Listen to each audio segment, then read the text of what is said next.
Moscow থেকে Moscow শহর ছেড়ে দিলাম, পুলিশ সাথে ধরাতে বেড়াইছিলাম, ধরে না অনেক গাঁটি মাটি ফালাই দিয়েছিলাম, এই গাঁটি মাটি নইয়া আবার একটু যাইতেছি।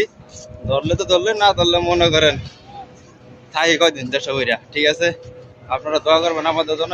আমি একটা প্রতিবেদন বানাইছিলাম এই যে সৌদি আরব যাওয়ার বিষয় নিয়ে। সৌদি আরবে অনেক মানুষ গেছে, দেখেন মানুষে না পারে মরতো, না পারে বাঁচত। এই অবস্থা হয়েছে সৌদির অবস্থা। সৌদিদের দালাল গুলা নিয়ে যাচ্ছে, দেখেন 100 করে থেকে আর 100 করে মানুষ দৌড়তেছে তার খাওয়ানোর চিন্তা। মানে ছেদে 3 দিন ধরে 4 দিন ধরে না খাইয়া আছে। তো সৌদি আরবে মানুষে 5 লক্ষ 7 লক্ষ টাকা খরচা করে গেছে।